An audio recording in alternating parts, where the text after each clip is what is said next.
Welcome to the Lens Podcast, life-enhancing navigation skills that you can use in your life to enhance everything you do. We are in episode number 4 today, and we have a special guest on the line. We're going to be talking with author, speaker, and entrepreneur Adam George Dodds, and we're really excited to have him on the show. So let's get started. I'm just going to say hello to everyone out there, and welcome to the Lens Podcast. So we're really happy to have you here today. We've got an exciting guest on. His name is Adam George Dodds. He's an author, he's a speaker, he's an entrepreneur. He's a great guy. I've known him for a long time. He's been joining the Lens team and is a wonderful, wonderful, creative personality. So without further ado, I would like to introduce my guest, Adam George Dodds. Welcome to the show. Thanks, Paul. Thanks for having me on. I'm super excited about Lens and about the stuff that we're doing. So Awesome. Well, it's really great to have you. And we did feature your book, The 1001 Power Quotes That Everyone Needs to Know. And I think that was pretty nice first episode. We got to go through the book and pick random quotes and allow people to peruse, get a little sneak preview essentially, along with some of my patented interpretation of the different quotes. So it was a lot of fun. I wanted to ask you, what inspired you to write that book? Well, I've always been really passionate about quotes for as far back as I can remember. To me, a quote could say so much in such a little space and can convey a lot of information. Yeah. In one single phrase. So, the inspiration, I guess, was just, for lack of a better term, an addiction to quotes. I consume them like crazy, and I've always wanted to write a quote book for as far back as I can remember, Mm-hmm. and I could never find the time. So somebody once told me that you don't have time, you find time. So we had our second child on the way, and I would get up basically at 4 a.m. and do about 2 hours worth of work before cooking the family breakfast, and that's when I had the time to go through tens of thousands of quotes to come up with the book that you see today. So it's I'd say on average it was about 20 quotes for one that really applied to everybody, and that's kind of there it is. That's kind of the theme that I wanted to bring to the audience, was not necessarily just quotes that applied to sports or applied to music, but quotes that anyone could relate to. Like if you're walking and you're breathing and you've got, some kind of perspective on the world around you, then you would appreciate some of these quotes. So, yeah. Very cool. I'd say, yeah. There's a lot of value. A lot of fun doing. A lot of value packed in this book. Like, just some of them are simple one-liners, like "Fortune favors the brave," or "Fortune favors the bold." I like that a lot of these are like, you've heard versions of these quotes paraphrased throughout history, and a lot of them you're like, oh, this seems so familiar. Like "Fortune favors the brave," and it's like a distilled piece of wisdom, right? Like throughout the ages, people have tested the truths or the facts behind these quotes and arrived at this place where it's like 4 words: fortune favors the bold, fortune favors the brave. Just letting you know, with great risk comes great reward. You know what I mean? That's and right. It's brilliant how that's able to be communicated in something so small, so short, yet so handy.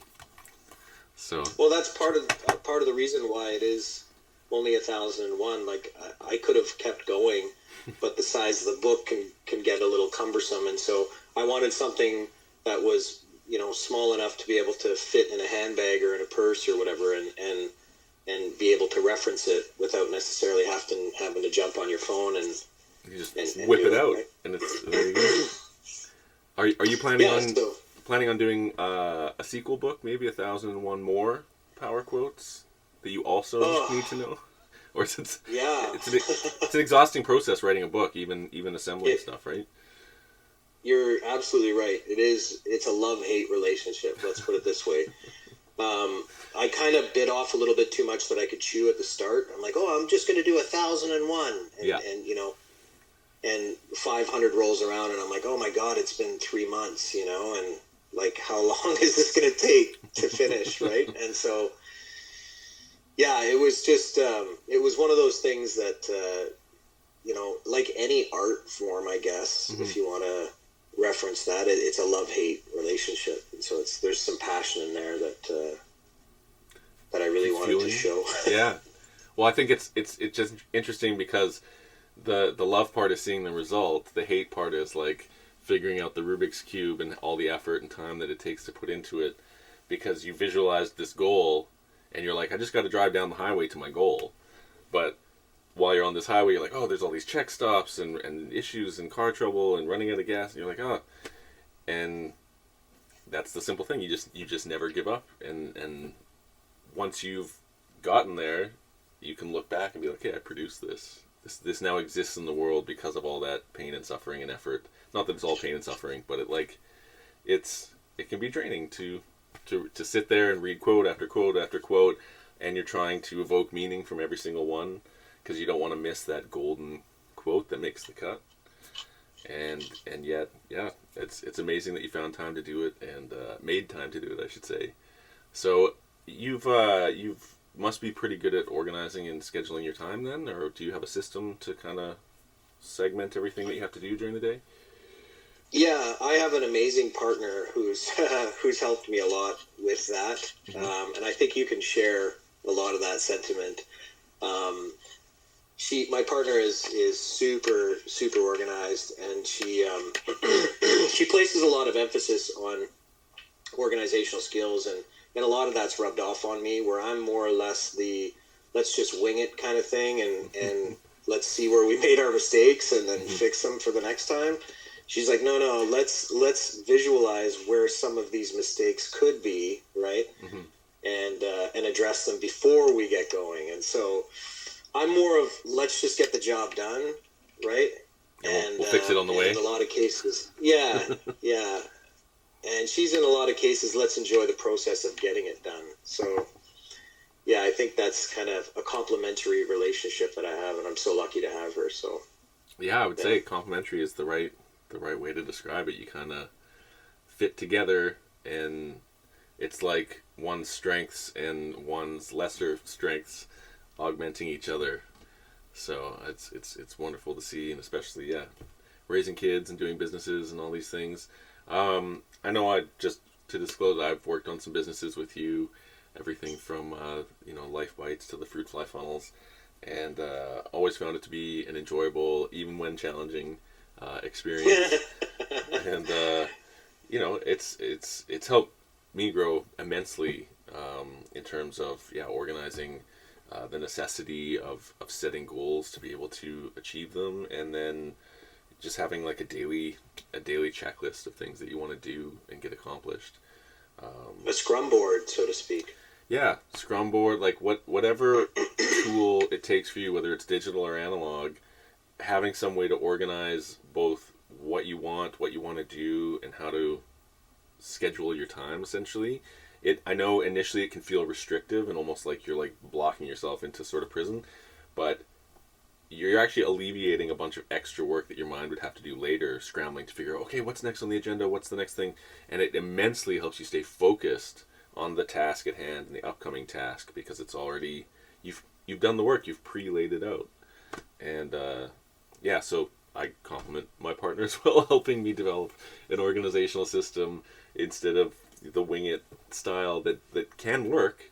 It's just the organized style's even more effective, right? I think you have to use the organized style for long enough so that you can enjoy winging it, if that makes any sense. Yeah, when it's organized when enough. You get, like I can almost say, like for example, we have a moving business, and after getting all of the parts that we needed for the moving business, right, I can now wing it, if that makes any sense. Like, I can wake up, 45 minutes before the contract and throw everything in the truck and I'm out the door. But it's taken organization to get to that point of being able to wing it, right? Yeah, so you're essentially, if you're organized, you're able to address uncertainties. They become now certainties because you've done it enough times. And so you're organized enough to know what to expect. So winging it's really like you've already preset it up. It'd be like having this whole setup permanent, and then I can just come in, record, and then go about my day instead of having to set it up every day and spend an hour and a half. It's the power of winging it, that spontaneity that you're describing, is immensely enriching and powerful for people's creativity. Well, it allows you to be more creative with confidence because you've got the organizational structure behind what you're doing. Like, for example, when we were selling chocolates at the farmers markets, we had the tent, we had, the dolly, we had the coolers, we had, it was all the marketing materials, everything. It was like a setup. Yeah. And it worked. And it allowed you to be more confident in your sales approach or your education approach, if you want to call it that. Yeah, and consistent. Yeah. Yeah. So it is a complementary aspect of being creative is having a certain amount of organization behind that creativity, for sure. Absolutely. So I know in the matter of being an entrepreneur, you encounter a lot of challenges, things that are both expected and unexpected. Have you found there, like throughout the years, as you've become a little older, a little wiser, made and learned from mistakes, have you found there to be one or a couple of key features or analytical ways to go about things in terms of, like, I don't want to call it just straight up critical thinking, but like how you approach breaking down a challenge and deciding how you're going to overcome it? Yeah, I think playing devil's advocate is a huge one, right? Like, where are some of the things that could possibly go wrong here, right? If and these systems, right? Like Elon Musk says, if there's a system or a process that you can take out, then take it out, right? Don't have a useless process in the system. And the least amount of processes within that system, the least amount of chance for failure within those processes. Yeah. I'm paraphrasing, obviously, but you're talking about removing redundancies because they're potential points of failure. And by reducing redundancies, you reduce your potential points of failure and ensure a little bit more success. Yeah, like oftentimes we do things out of emotion, right? Like, I'll give you an example. We had a little warehouse where we shared space with a lot of other businesses, and we often gave our own sort of opinions on these small emerging businesses. They would ask us, like, hey, what do you think about doing this? And one of the things that we were asked was, hey, what do you think about these pre-stamped bags, right? And the first thing that came to mind was, yes, we've thought of that, right? And the end result versus the time spent on the end result is nowhere in compared to getting them pre-printed, right? Because yes, you can stamp, but the stamp has to be perfect every time to represent your brand, right? Yep. So if out of 5 stamps you get one that's not really that good, you have to throw it out, right? Or give it to friends and family or whatever. Yeah. But it's a prime example of how you don't usually think things through until you've went through them and then realized how laborious the process may be. It's like trial and error, where it's like, on one hand, it sounds like your partner would try and pre-visualize issues that you might run into to avoid those roadblocks or pitfalls ahead of time. Whereas I find myself, I tend to like dive straight in, make the mistake, but then learn from it in the moment. So sometimes you can overcommit to something and be like, hey, well, there's no going back from this, but the lessons learned so fully that it's like not a mistake you would make again, which in that regard, you're a little sharper, right? So, and there's value to those mistakes. 100%. People sell those mistakes. They're like, hey, listen, this could cost you $10,000, this mistake, but if you give me $500, I'll help you navigate through saving $10,000. Yeah, that's a really great like, way to I'll look pay at it. the $500 every single day to avoid the $10,000 mistake, right? That's a really great perspective. Thanks, Well, that's cool. Yeah. So, and you would classify that as like playing devil's advocate, or just imagining the what can go wrong scenarios, so that you're able to put measures in place or organize around running into those roadblocks. Yeah, it's like Philip's law, the what could go wrong will happen wrong. Is that Murphy or Philip? Philip Murphy? Oh yeah, Murphy Philip. Ah, that Philip O'Murphy. He's always getting his own quotes wrong. Always quoting himself and changing the quotes. Totally. Yeah. But it's awesome though. I mean, if you can't love making mistakes, you're in the wrong business. You need to be in a cubicle somewhere, You need to be in that cubicle. You mistake. Well, you mistake avoiding like, automaton. and this is cultural. My wife's Korean, and Koreans, for the most part, and this is a huge generalization, but are very organized and very precise in a lot of what they do, and my wife certainly is, for that matter.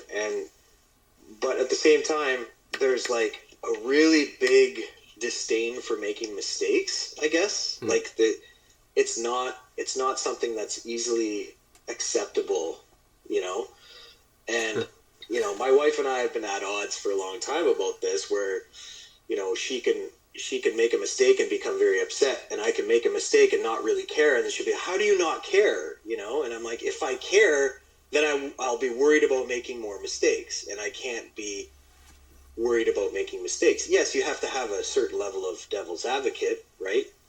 But at the same time, if that runs your life, you're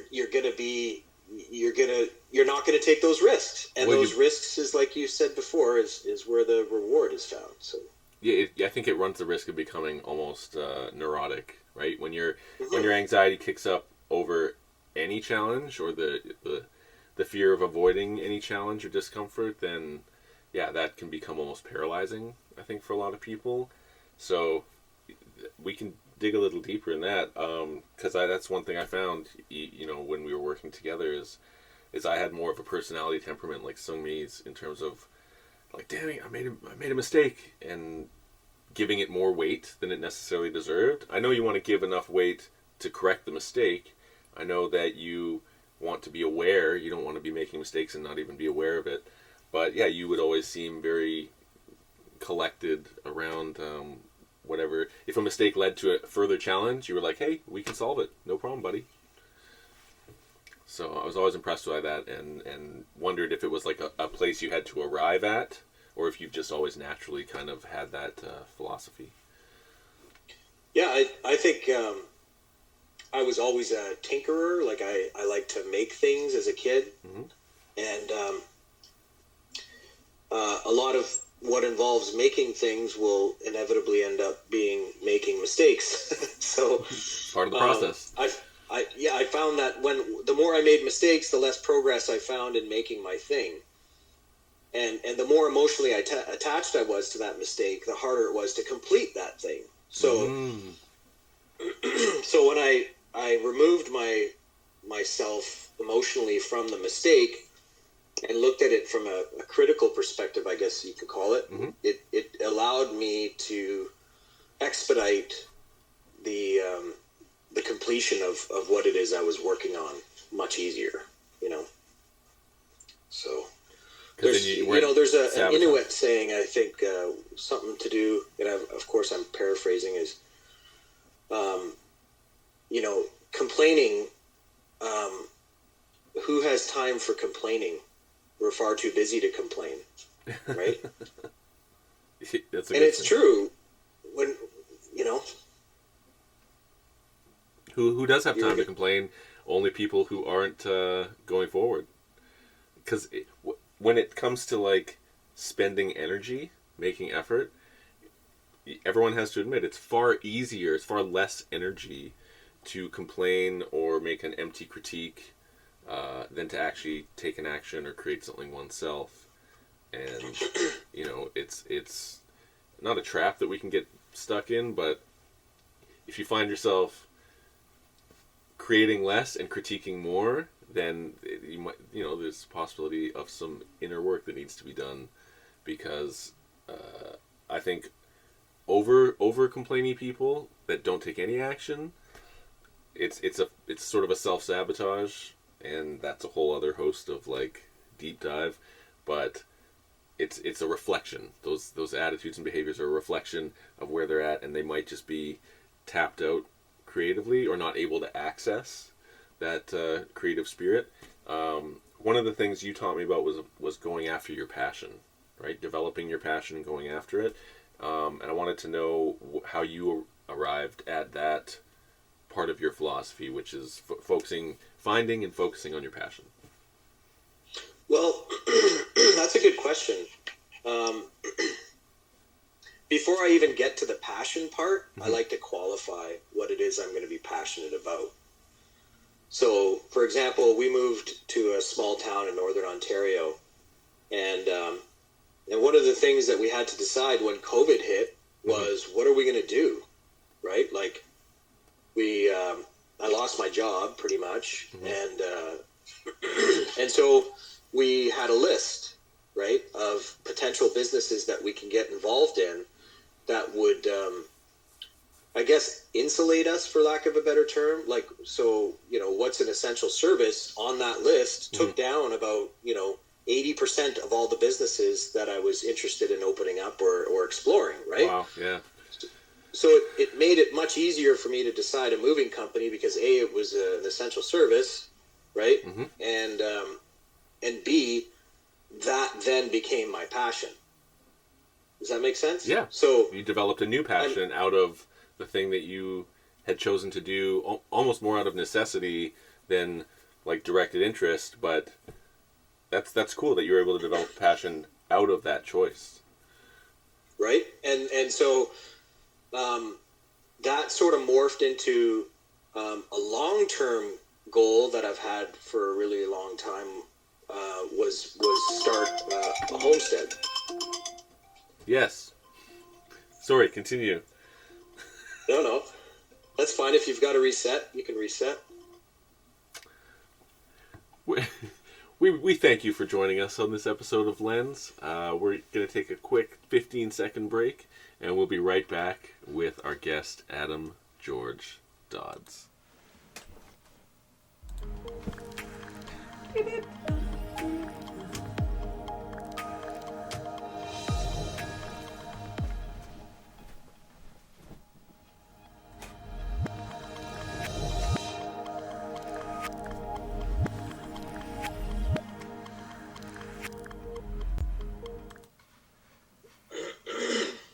And we're back. Thank you for taking that short coffee/toilet break. Hopefully not toilet coffee. We are back with Adam George Dodds, our esteemed guest. He is an author, he is a speaker, he's an entrepreneur, and he is a dear friend. So, sorry we had to cut off your point there, Adam. We were talking about passion and how you developed it, or your philosophy of passion, and you were discussing how once you started your new business, one of your new ventures during COVID, that you had to develop passion around that. So maybe you can continue on that point. Yeah, well, I was just basically wanting to make the point that passions are often temporary. Not all the time, of course. You'll find these people in a specific field that have been passionate about this subject for 40 plus years. I'm not that kind of person. I think that would be far too boring for me and my personality to be passionate about one thing. So the moving company is something that I'm passionate about, but it's not going to be, I can't really say if it's not going to be a 40-year endeavor, but, it just allowed me to be able to take some of the funds that I've accumulated in the moving company and put it towards other things like a homestead, for example, right? Yeah. Where we've been wanting to become self-sufficient, self-reliant for a really long time now, and it can almost seem discouraging when you're kind of on that trail, but when something seems a little bit too big and overwhelming to do all at once, you take small chunks, right? And it makes it much easier to digest. And so sort of breaking it down into smaller tasks that are more manageable. Yeah, bite-sized. Yeah, exactly. And so, that's again fueled my passion for the homestead. And so that's kind of where we're putting all of our attention now. And the more I investigate and look into homesteads and self-reliance and self-sustainability, the more I'm like, holy geez, it takes a lot of effort to grow one chicken where one could just go down to the store and pick one up already cooked rotisserie for $12, right? And so you're like, well, why is it like that? Why is the system built in a way that favors convenience over, substance, I guess? Or self-reliance, right? Really. It's the antithesis to convenience. Right? So why? Yeah, that's a really great question. Maybe to get us addicted to convenience. Exactly. So the more you look into it, the more you're like, is this really worth it? And most oftentimes people will say, if I knew how much work it would have been before I got into it, I probably wouldn't have got into it. It's a good thing. Good thing they didn't know how much work it would take.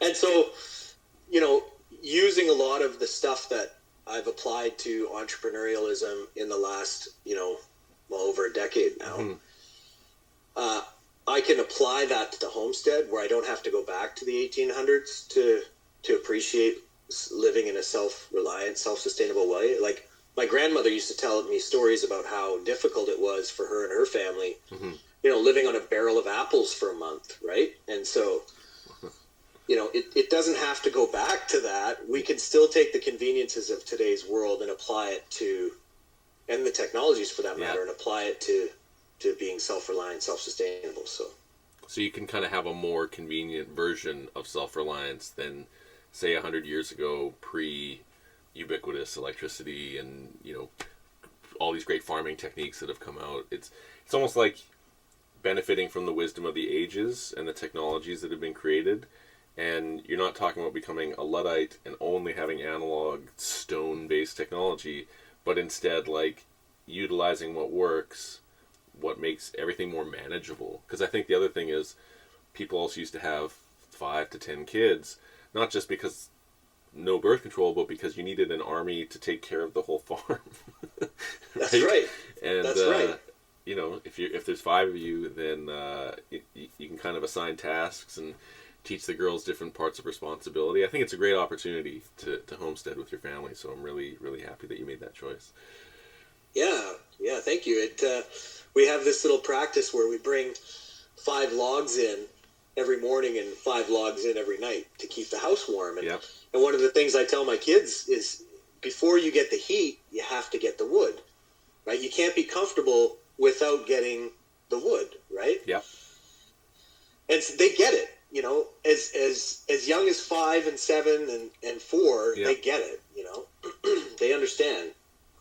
So, well, and you're not raising them in a pure convenience culture either, right? You're showing them kind of a relationship of cause and effect, where they can see that by taking an action, it has a result, as opposed to just oh, this is the thing that hands us the free thing or the cheap thing, and you don't have to put any work into it, and you almost kind of take for granted all the processes behind delivering that thing to you in a convenient way. Oh yeah. Whereas, like you're saying, raising a chicken and taking it through from a chick to its life process to finally consuming it, you're like, this is a lot of effort. And you might maybe doing more than one chicken at a time, but it's not like you're doing 500 chickens, right? You're probably doing I don't even know, a dozen or half a dozen.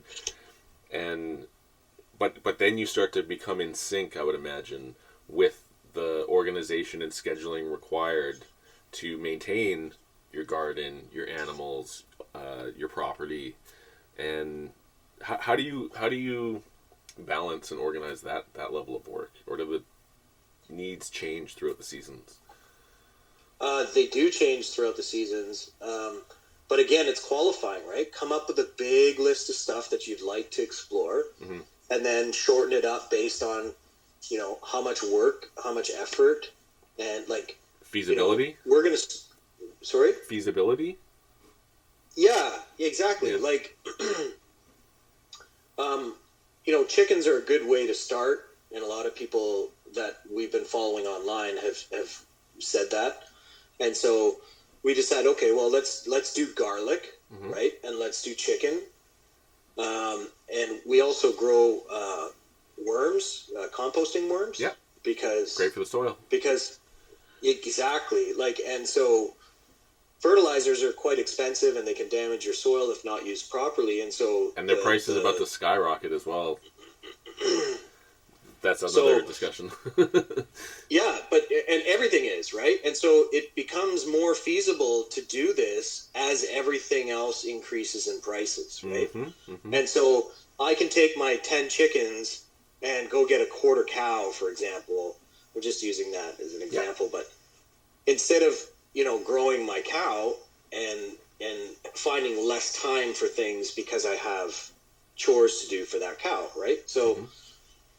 it's and so again, the whole community thing has a big aspect, a big bearing on what you decide to do, right? If I know 10 people growing apples, I'm not going to go grow apples. It just doesn't make sense. Yeah. There's and so we kind of every situation is unique in the way that you're going to have things in your area that are more common than I would, and vice versa, and you have to find out what that is. So a lot of what you do is more discovery than anything. Yeah. You might spend 80% of the time discovering, and then 20% of the time shortlisting those discoveries and making a decision, right? So yeah, it's and then where do you want to take it? What's your exit strategy? Or do you have an exit strategy? That's key, right? Yeah. Is this a long-term thing, or do you plan to sell in 5 years? A lot of people getting into business these days have a really hard time with the exit strategy. I had people storm out of a room one time, and I think you were there for that. when I asked them how much they would sell their film for. Yeah. And we couldn't sell the film. And they were all insulted at the fact that, well, how much would it take for you to walk away, right? Yeah. And so these are, a lot of the times, these are tough questions that nobody wants to answer, that I like to answer right off the bat. I think so that there's no... Yeah, sorry, I didn't mean to interject, but I was going to say, I think it's because they haven't thought that far ahead, and when you ask that question, a lot of people get caught off guard, because they're trying to get to the point where they just find something that works, and then once something that works, then they might start thinking of an exit strategy. But you're talking about having the plan, not just what works or what's going to work, but beyond that, and how do you take that thing that works and be like, here, now it's something of value, see you later, I'm going to go off and create my next thing. Right? That's right. And so I think you're talking about having foresight, and other people, especially creatives, hold on to their thing so tightly, right? They clench it, that they have this founder's dilemma where they're incapable of just letting it go out into the world, because their passions almost become hyper obsessive. And the nicest thing you can do is release something into the world and trust that it'll be found and propagate. So I just wanted to interject with that, because I totally know what you're talking about. You're absolutely right. And I think that's a big thing that I wish I had known earlier in life. People say, oh, I wish I'd known this. Yeah. Founder's dilemma is something that I wish I had known, because it's cost me a lot of heartache and a lot of regret, I guess, for lack of a better term, not realizing it before it was at my doorstep, right? And I think that, if there's one thing that any entrepreneur getting into business should know, is founder's dilemma. Yeah. Because it can sneak up on anybody really quick.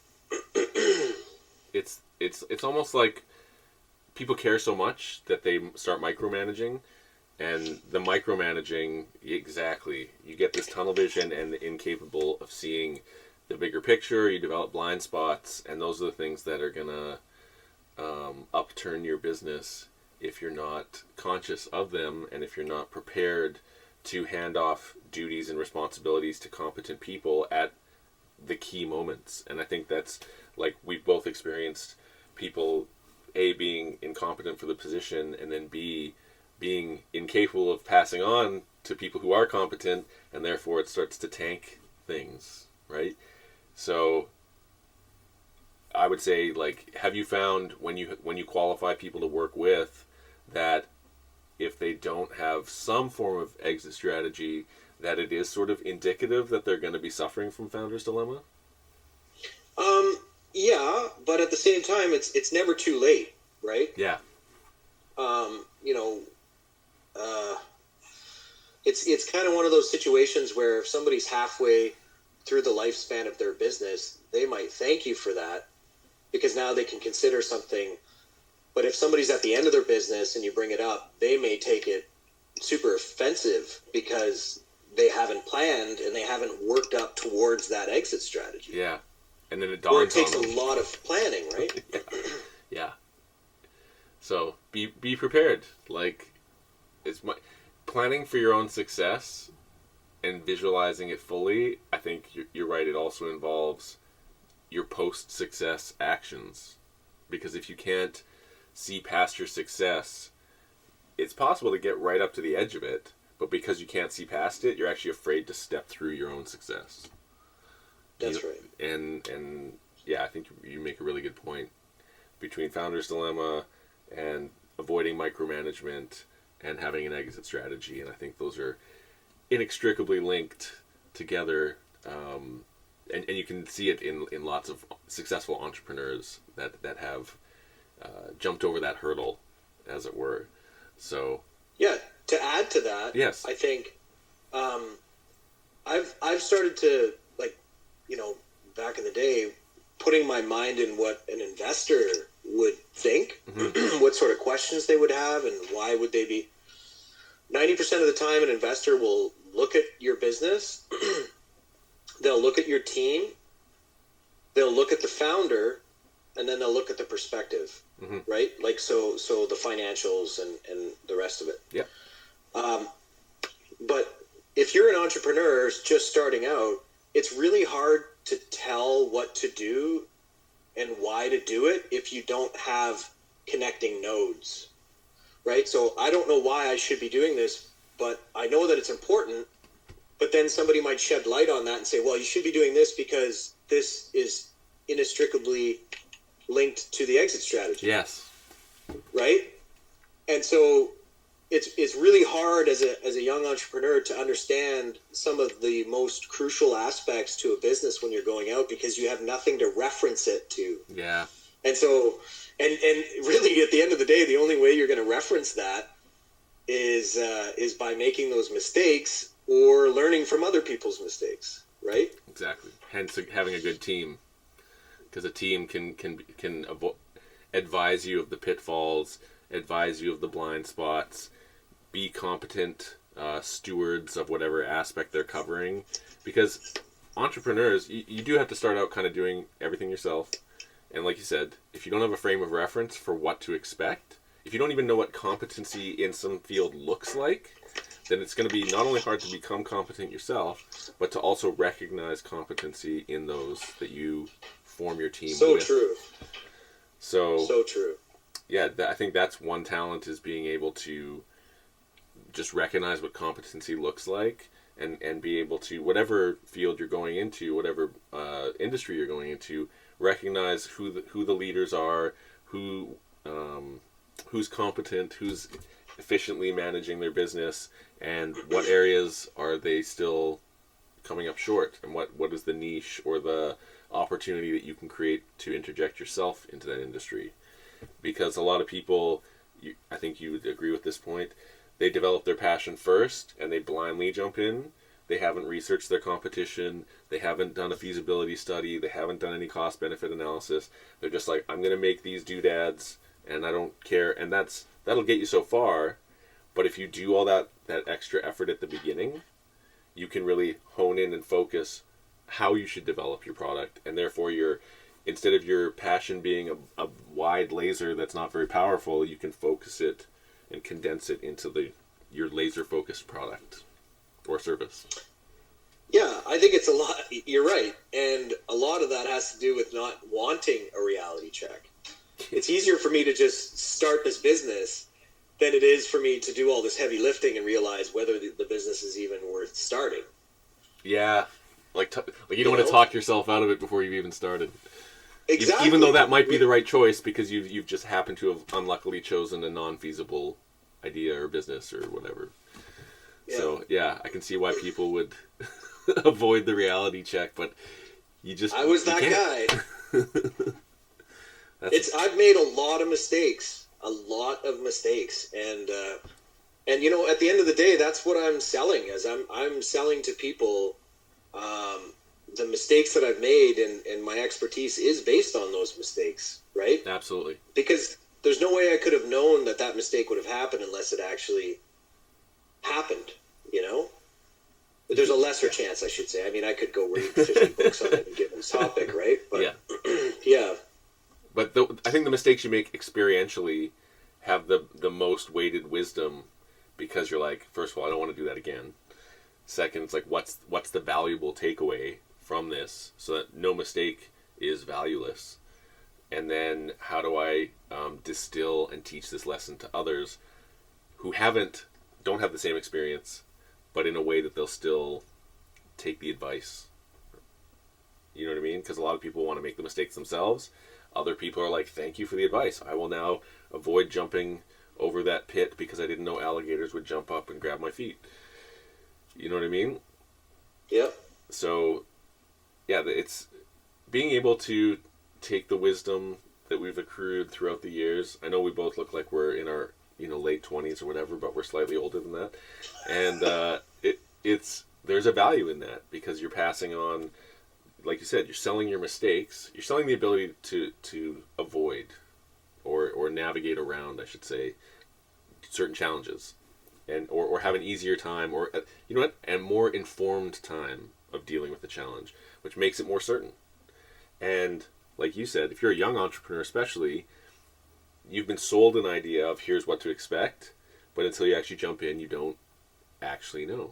And so that's where I think the wisdom of the elders, and we're in that unique position where we're not too old to be cynical and think we know it all, so we're still learning, both of us, but we're students for life. But we're old enough to at least have 20 plus years of accrued mistakes and wisdom derived from those mistakes, that we now have the capability to communicate the wisdom of what we've learned as an offering, as a service, right? Whether it's through coaching, whether it's through consultancy, allowing people to recognize what plateau they're at or what goal they want to achieve, and then helping them take the steps to get there, or like you've done before, consulting with businesses, helping them get past a certain plateau. All they need is, Adam to come in and do their cost benefit analysis of, here's areas where you can cut costs and improve efficiency, and being able to do that can take a surviving business and turn it into a thriving business. So I think it's an immensely powerful way to turn your mistakes into like pure value, and then perpetuate that, share that with others. Mm-hmm. Yeah. So I agree 100%. When it comes to communicating these ideas, communicating with people that we might be coaching or consulting with, what have you found? What kind of techniques? Maybe we could discuss a little bit, touch on NVC and other things of determining and achieving your needs to be met. What have you found is useful? Well, I'm still very much a huge student of NVC. I was introduced to nonviolent communication over a decade ago, and I'm still using violent methods of communication. Like, do this or else you won't get a jube, and I constantly have to stop myself and really evaluate like, is this really an effective way of communicating, or is this just ego serving, right? And I mean, listen, we all have egos. It's just whether or not you keep it in check, because, if you're blowing up, if you're becoming emotionally unstable, that's your fault, right? You can blame everybody else, but in the end, taking responsibility is the quickest way to resolving that issue. And that's something that I've had to learn time and time again. But I think the nonviolent communication is key to being able to understand what happened in a different perspective, and allowing you to become more closer because you're using effective methods of communication with the other person. Like, first seek to understand before you correct somebody. Is a huge one for me. And so it's played a very big role for me, and I'm still nowhere near where I want to be. But again, it's a massive subject. And as basic as it may appear on the outside, it takes a lot, for me anyways, it takes a lot of due diligence, a lot of, focus on using that type of communication, because it takes longer. It realistically takes longer. Yeah, it's not as convenient to use NVC. It takes more effort. You have to be more thoughtful, more considerate, more mindful, and more present. Because I think built into it is a check-in system, like saying, okay, this is, I know you just said some stuff. Here's what I just heard you say. Am I correct in this interpretation? Because it recognizes that we all have filters or lenses through which we receive information, right? Somebody will tell you to go do something, and you might have heard it in a different way, or you take it in a different way that sounds more violent than it actually is, or less violent than it actually is. And, if you're used to somebody ordering you around, eventually you get used to that. If you're used to somebody being super soft and tiptoeing around it, then you kind of get used to that. And at the end of the day, you're trying to find the most effective way to communicate what it is you want or need, and how to go about achieving that. That's like the purpose of communication in general. And so the direct route is the easiest, most convenient, but the most thoughtful route, let's call it I'm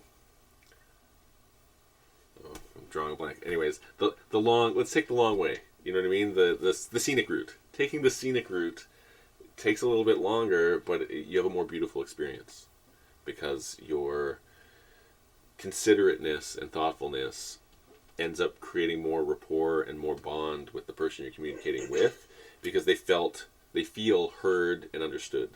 And that's a very validating experience. And as we both have read in many books, one of the best ways to build rapport or connect with someone is just make them feel heard, understood, and important. Yeah, and appreciated, Appreciated, for sure. Exactly. Well, I think a lot of, like, to relay that back to, like, jumping into entrepreneurialism, is one of the things that I found helped me really quite a bit in nonviolent communication was to understand the needs and how they apply to each individual. Where your need for security may not be as much as my need for security, but it's still the need of security, right? Understood. The need for sustenance, the need for love, the need for community, creativity, all, like, there's 9 needs that you can almost boil down any problem to the lack of having that need fulfilled. Yep. Right? And so if you can hone in on what exact need, then it makes it easier to address that, right? If I'm not understanding you correctly, I would guess that your need for community is not being met. No, it's not that at all. Oh, okay, well, could you help me understand what it is? Yeah. Is it maybe your need for creativity that's not being met? Yes, it is that, so, I mean, it's not as easy as that, but... No, those are examples to kind of outline and illustrate what exactly you're talking about, because I'm sure viewers, some of them will be familiar with NVC, and others it'll be a completely foreign concept, one that's worth checking out. I noticed in the autonomy course, Richard Grove quotes from Marshall Rosenberg fairly often in terms of just, he's got some great quotes and pieces of wisdom. It's a great course. I took that course. It's an awesome course. Yeah. Highly recommend it. Right? It's definitely the biggest inspiration for Lens's development. And yeah, we can do another episode on autonomy and definitely try and have some people from there on and discuss the value in that. But when it comes to communication, really, I've also learned not just being able to speak nonviolently or communicate your needs effectively, but also the active listening, of really being present and not being like, oh, this person's gums are flapping, I need eggs, milk, cheese, like doing your grocery list in your head, but actually being present, making eye contact, asking clarifying questions. I struggle with that one. I struggle with that one too. Sorry, I didn't hear what you said. I was talking. Sorry, I didn't hear what you said. That's so true. But one of the things I brought up with my son, I said, I can tell when you're actually listening to me versus when you're waiting for me to stop speaking because you have something to say. Right. And it's a difference in his demeanor, in his eye contact. It's just someone who's present and actually taking in what you're saying versus someone who's like absorbing what you're saying, but is just waiting for their opportunity to reflect energy back. And I've done that thousands of times in my life. So recognizing it now is second nature, and then taking that and trying to ensure that I do a better job of active listening and not waiting to interject and sound smart. And it deepens the connections of your relationships when you can actually, when a person feels truly heard and understood. It's like nothing else. Yep. So, we were going to have a short discussion about, I like that we talked about communication and kind of segues into how you communicate, especially when it comes to interacting in a legal sense. People want to convince somebody of something, and there's different ways they can go about doing it, right? They can make their claims, present evidence as proof, do it in a calm, dispassionate way, and outline things, or they can make wild accusations, point fingers, gaslight, make unsubstantiated claims, or appeals to authority without actually checking into things. And so in the pre-discussion before we filmed this episode, we had both realized we had both studied this recent court ruling in Ontario Superior Family Court with Justice Alex Pazaratz, and it was between a divorced mother and father with 3 kids, the older son choosing to get vaccinated, and the 2 younger ones choosing not to have any medical procedure. And the issue at hand is that because the parents are divorced and the 2 younger children are with the mom, who is chosen not to have the procedure done, and the older son lives with the dad, who has chosen to have the procedure done, there's been a lot of court cases just like this where custody or the judgment ends up in favor of the parent who wants to follow the public health advice and have the children go through with the medical procedure. In this particular case, though, the father didn't make compelling enough arguments, and the mother made very compelling arguments, and the justice actually ruled in her favor, even though the father was calling her anti-vaxxer, saying she's a PPC member and probably a far-right extremist and all these things. She was able to articulate her case. She represented herself, by the way, this mother. And at the end of the day, the justice said, you know what? Both parents clearly love their kids. Both parents are trying to communicate their wishes and needs to the kids. But one parent is taking a more heavy-handed scare tactics approach and more authoritarian, essentially. And the other one's taking a more open, like, make your own decision. Here's all the facts, not just the one side of facts. And the children made their decision, and the justice actually respected that and accepted that. And I was kind of pleasantly surprised. I wanted to hear your thoughts on that, both in terms of your actual thoughts and then how it relates to communicating effectively. Well, I think that it gives me a little more faith in the legal system that I didn't otherwise have. Mm-hmm. I think that the way that she presented her arguments using people who are experienced in that field mm-hmm. as information to evidence, if you want, to bring it to the court's attention, is what allowed her to win that case. Because it was equally credible evidence, the judge said. She wasn't like quoting World News Net Daily or like, alienspecialnews.com. She was actually quoting from Pfizer's website and from legit medical journals and medical authorities that are still... Isn't it interesting how we have consensus, supposedly, but there's so many contradictory experts saying different things? And it's like the feasibility study, right? Yeah. It's easier just to jump right in instead of actually do a feasibility study, right? Mm-hmm. So it's easier to call somebody a far right-wing extremist, right, or a science denier, anti-vax, than it is to actually look at the information presented, right? Way easier to use a dismissive label and not have to think about it. Yeah, I mean, the whole concept that he quoted misinformation as childish and sinister was like, wow, because you had a good way of putting it. It assumes I don't want to take words out of your mouth, but it assumes that the information is misinformation if you label it as misinformation. Yeah, it literally is saying your claim is so ridiculous, I'm not even going to waste time dismissing it.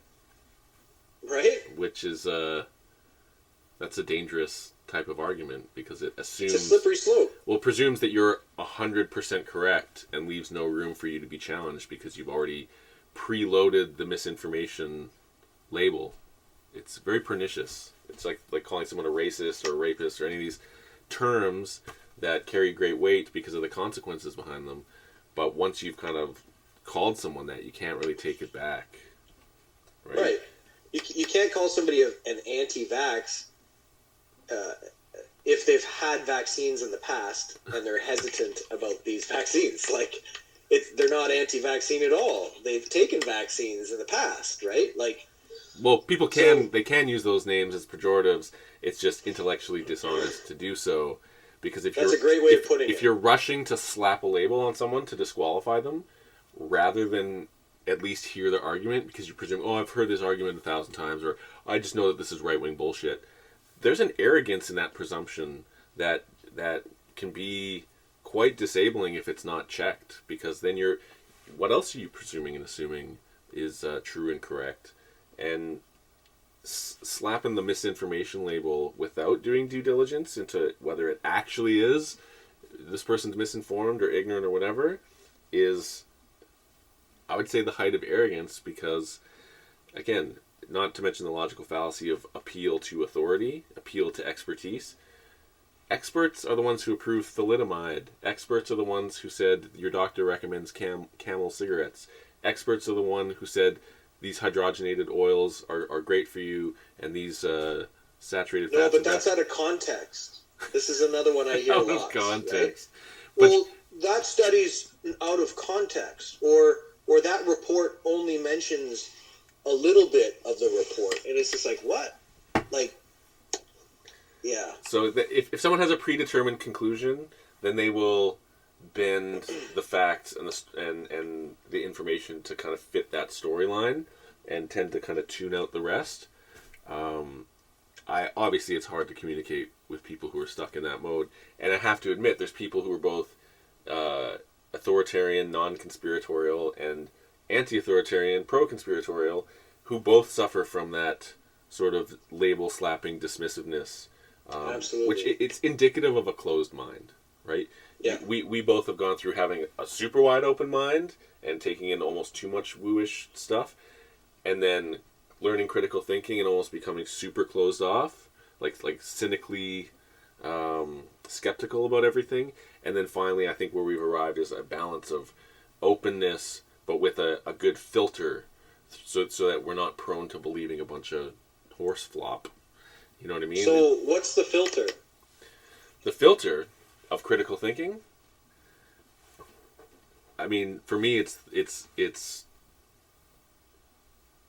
the trivium style critical thinking, but there's a lot more depth to it than just that symbolism. It's like fallacy recognition. Yeah, recognizing logical fallacies. I'm trying to understand someone else's assumptions and presumptions while they're communicating to me.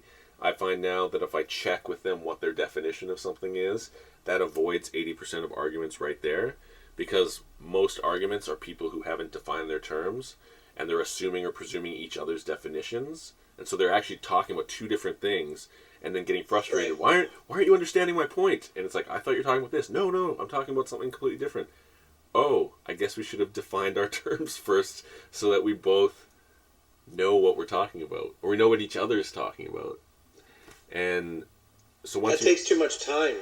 It's like nonviolent communication, right? We want everything to be communicated in Twitter bytes, and that's just not an effective way to convey larger, i.e., important ideas, unless you do a Twitter thread, I guess. 9 posts long. So yeah. So in this court case with Pazaratz, I really, again, I was surprised and happy that there was someone on the contrary side of the argument who was well organized, able to use credible sources and really represent what you would call the hesitant people. I definitely wouldn't use the term anti-vaxxer, because a lot of these people are vaccinated, even have the COVID vaccine, and they're just against the mandates. They see that as a really divisive, demonizing tactic to. Well, it is. We're already at 90% coverage, right? Like, so, the fact that she didn't go down to that level and start accusing the husband, of being like a eugenicist or any of these things, she kept her calm. She's like, we all care about the kids here. We're trying to do what's best. He's done this research, which is the best part about it was that the husband had only done shallow level research. He was just presenting the Pediatric Society and Government of Canada, the most official sources on supporting his decision, and hadn't really looked at any contrary information or critical information.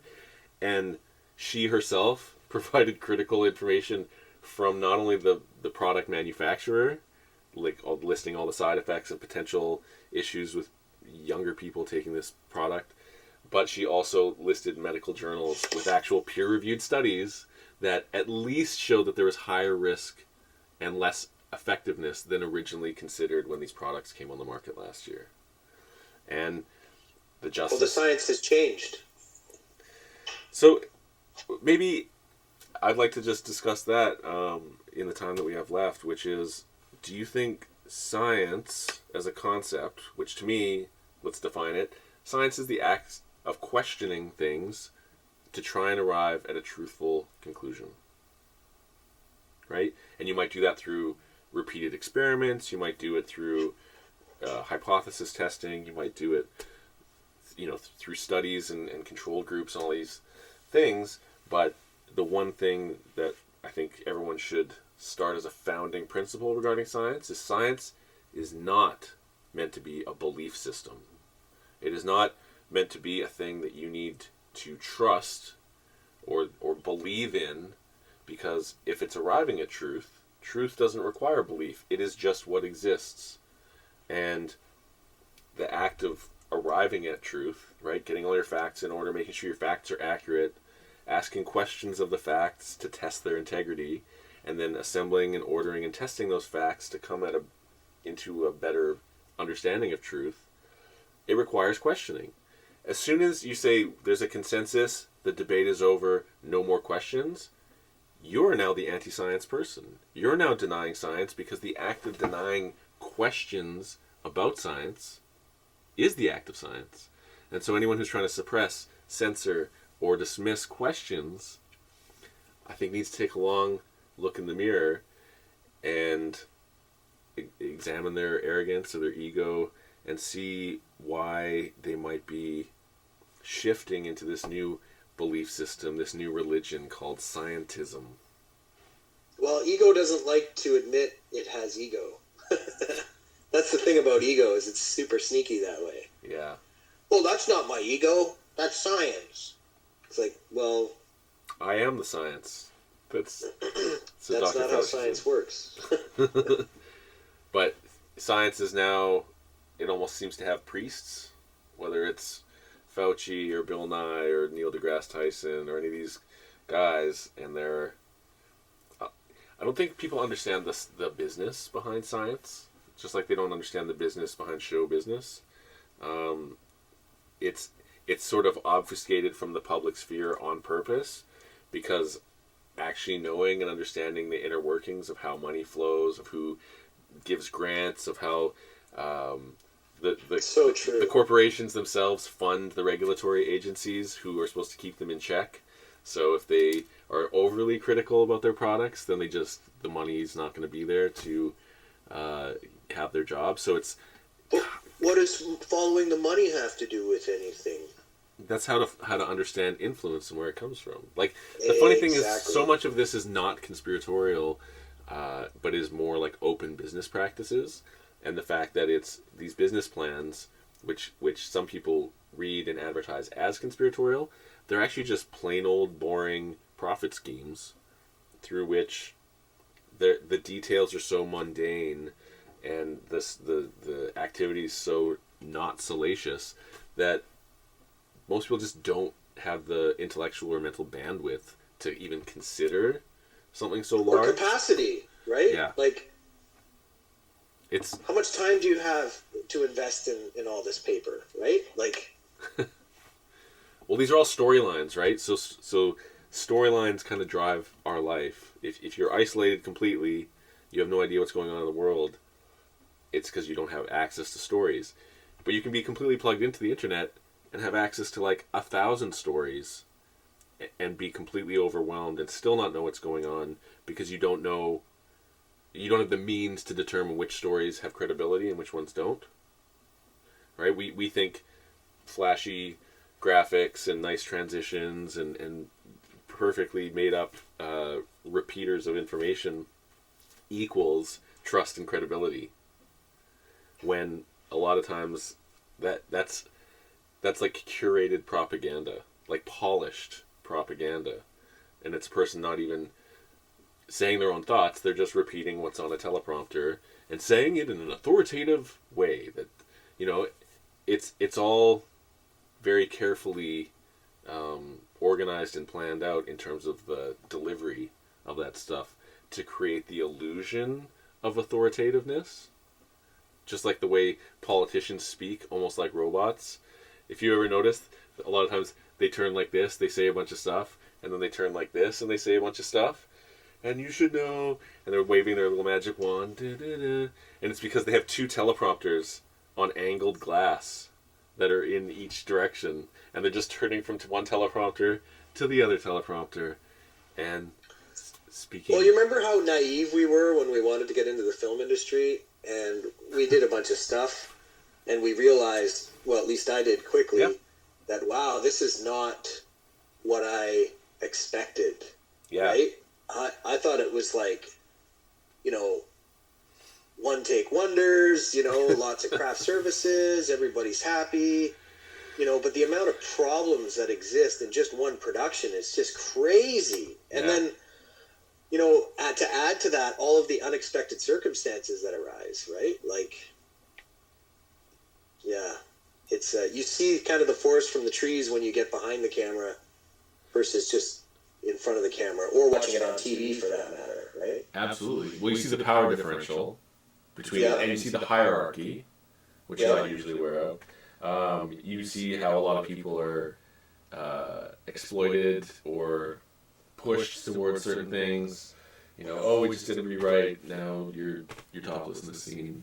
Otherwise, we gotta fire you. It's like high pressure stuff.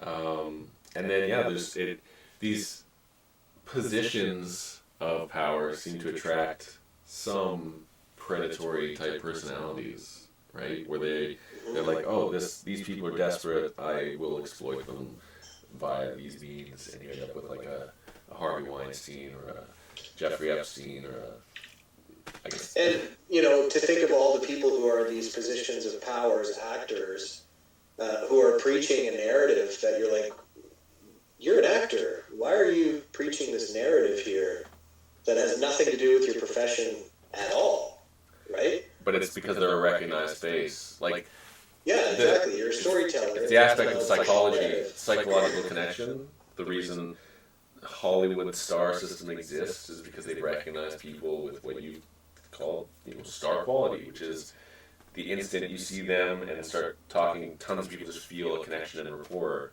towards them. And with that comes this innate trust. And this is the problem of celebrity, is some people are just straight up acting like a Kevin Spacey type person. And what's behind that is very sinister, but up front, they can seem charming and likable and wonderful and creative. But it's like some kind of two-faced animal that's like waiting for a chance to exploit some vulnerable person, but otherwise they want their reputation to be golden, so they pass around like they're the golden god of this industry, and then years later an expose comes out with 20 people or something saying this person abused me or did this or that, and you realize that the whole House of Cards. The whole House of Cards is this illusion that's like it's theatrical in nature. No pun intended. And so it's funny because we're talking about scientism as a religion, but I think celebritism is the other religion that kind of goes hand in hand, and that's why you'll have actors making statements about science and politics, and like you said, it's like, but you're just an actor. Like, who gives a crap? They're a charming communicator, is what they are. Well, you know what? A documentary that sums that up really well is Starsuckers. It's probably one of my favorite documentaries that I've ever watched, and it really highlights everything we've talked about with regards to the industry, the film industry, and the actors, and how quickly and easily parents are willing to give up their child for a test piece. Right? Without any critical thinking. You're just like, oh my God, is this for real? Selling the idea of fame, right? Fame is a shortcut to wealth and power and all these things. And fame literally is just a lot of people know who you are. And that's now reflected. Because Starsuckers came out before, or just during the rise of social media. 2007 or 8? I want to say 2011, but maybe it is a little earlier than that. You're right. You can definitely, people after they watch this can go online and search for it, and I think it's definitely put a link in the description or something. Yeah, but the thesis, which is still relevant, especially relevant today, because Starsuckers shows like reality TV shows, how these desperate people keep going back over and over to apply to get in. It's so sad in a lot of ways. Because they think fame is going to save them. It shows kids on surveys, it's like you can be super smart, super strong, super rich, or super famous, and kids will choose super famous because they think all the other things will come along with that fame. And now with the Instagram, TikTok, Snapchat generation, this concept of clout is where people they're branding themselves. We're kind of skirting this line between like, I'm branding myself, you're branding yourself, which is like using symbolism to create a vibe about who you are and what you represent, right? But a brand at the same time is also what they burn a marking into cattle to show who the owner of it is, right?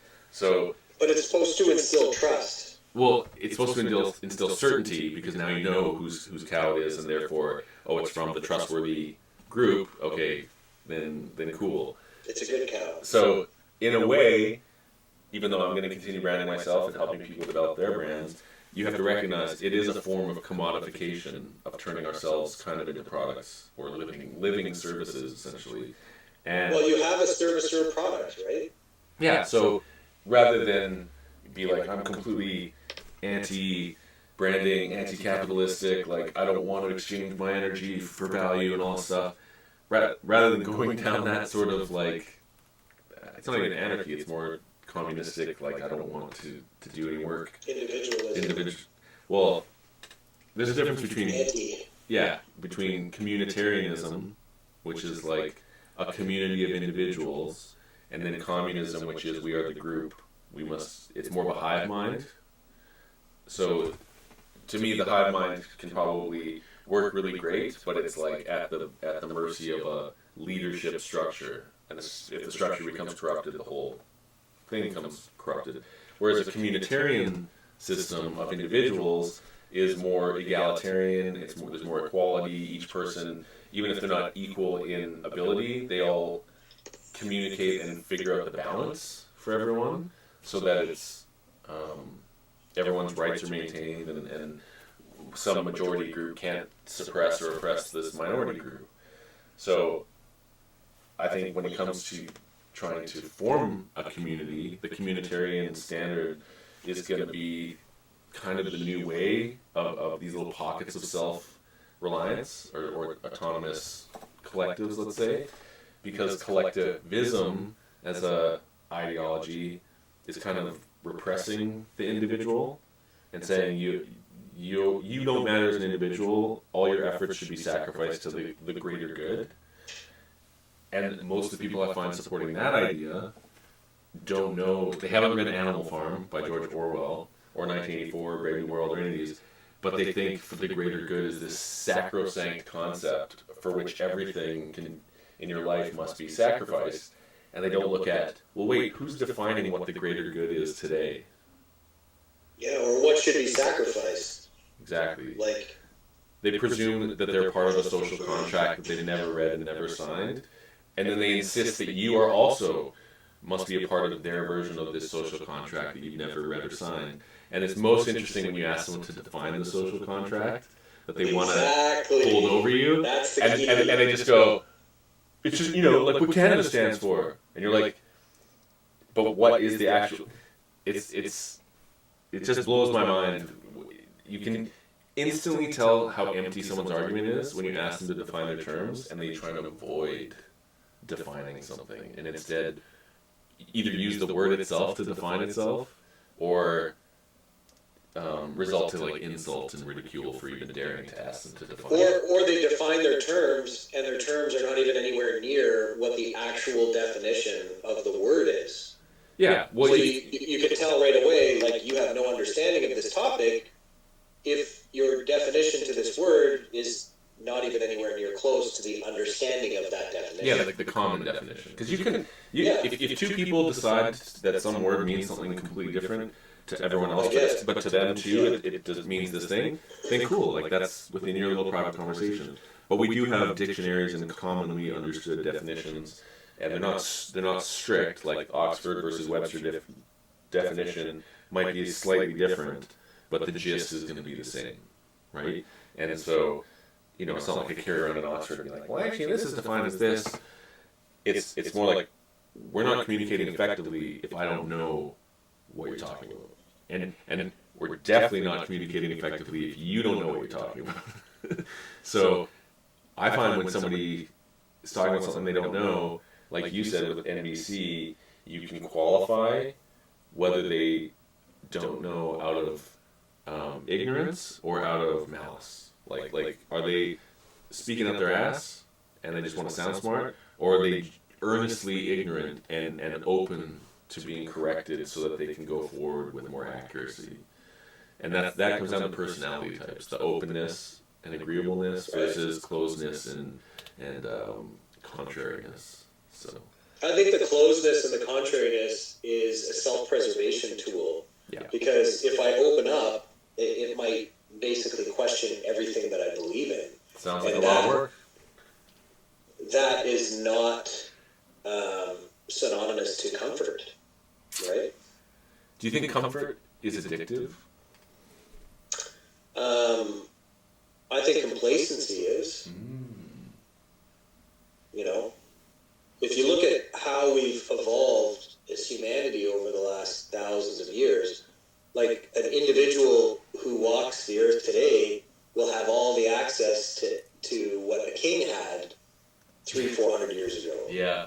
A plethora of food, some security, some land, the ability to do stuff on that land, notwithstanding being taxed for it, but, But a warm bed, like things we take for granted, warm shower.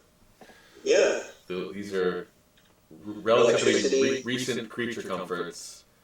And it's funny how once you do have these comforts, if someone comes along and deprives you of those comforts, how suggestible that makes somebody, how influenceable, especially someone who comes along and then offers to give back the things that have been taken, and what the cost of that. Like if somebody takes away things that are really important to you, that are part of your comfort zone, and then offers them back to you, but at a piece of your humanity, like, okay, I'll give them back, but now you gotta hate this group over here, or you gotta exactly. Then it's a deflection. Yeah. It's like, are the conditions worth it?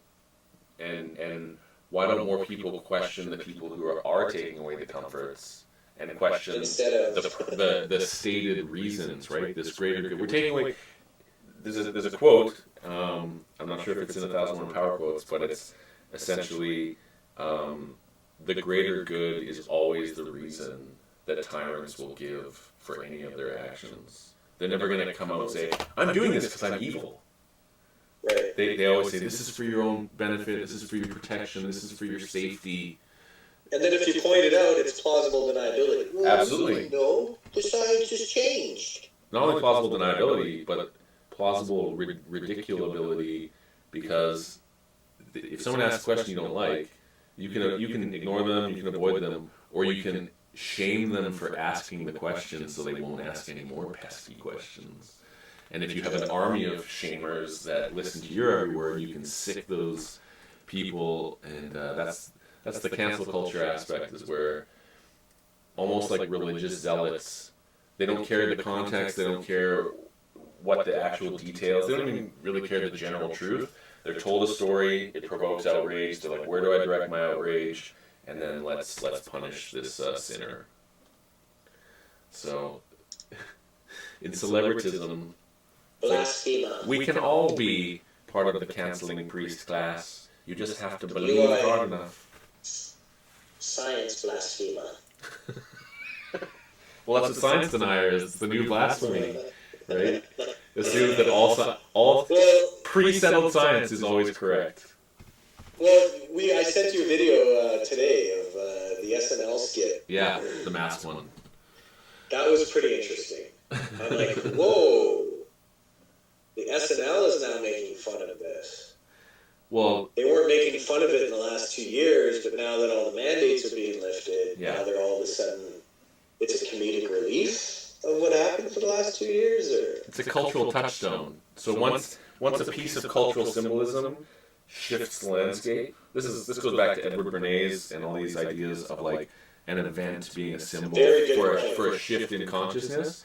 So 9/11 was an event that caused a shift towards security-minded consciousness, and all these new processes added to our life, from taking off your shoes and no liquids on planes to, we need upgraded IDs and all this tracking of everyone's phone calls and all these things. And then COVID has been this big symbolic event that shifted us to a biosecurity consciousness, right? Where everyone's a threat, even whether you're vaccinated or not, you're a potential threat, and it's really bringing out people's inner neuroses. Well, SNL, or here's a great example, Jon Stewart, he was, even though the lab leak hypothesis was suppressed for a year and a half, if just talking about it right now, you get kicked off of every social media platform just for considering it or debating it or whatever. It was persona non grata for anyone who brought it up. Then Jon Stewart brings it up on one of those talk shows, and suddenly it's fair game. Everyone can talk about the lab leak, and it's like, who are the keepers of the gate who allow for the range of discussion? What is allowable? And we'll have further conversations. I'm doing a podcast for the Chef System podcast, next week talking about Vanguard and BlackRock, the two mega conglomerates, and we're going to go through Yahoo Finance and actually show their ownership structure of what all the different companies, media companies, pharmaceutical companies, it's a huge list, technology companies, because people are looking at it and saying, how can all these guys be coordinated on the same page to be broadcasting the same message simultaneously across such a wide swath of platforms, unless it was the truth, right? Unless it's based on fact. Because they couldn't possibly coordinate all these things unless there was a couple of mega conglomerates that owned 10 to 15% of each of these companies, forming a voting bloc and therefore guiding the narratives and guiding the decision making. But like I said, well, another... Joe Rogan had an interesting podcast with a guy who, his last name is Epstein, but he talks about, Dr. Epstein, he talks about how they formed an organization that basically has people who allow his organization to look at the suggestions that Google provides, right? And so if you put A in a Google search engine, the first thing that comes up is Amazon, right? Yeah. The suggestion. So he attributed that same type of, I guess, model to democracy, and how he asks a very important question regarding democracy and the tools of technology that guide people's perceptions towards that democracy. And he says, is democracy even really alive and well if all these tools exist to basically pay to play, right? If I give enough money to Google or to, insert company here, then, I'll have a drastically better chance to get into office. Like drastically better. Absolutely. And money is influence, so in the influence economy, how level is the playing field? It's like the idea of the American dream was that if you come to this place, it's a level playing field. Everyone who works hard eventually builds themselves up to whatever. And then the reality is, actually, there's a wealth gap, and it's these people here who are living the super American dream. Everyone else is struggling and being fed upon by that elitist class who, whether through tax or inflation or labor exploitation, they capitalize on the backs of the less, or the have-nots, as they would call it. The undesirables. The deplorably undesirable. Oh my gosh. I remember the first time I was called an undesirable. I was like...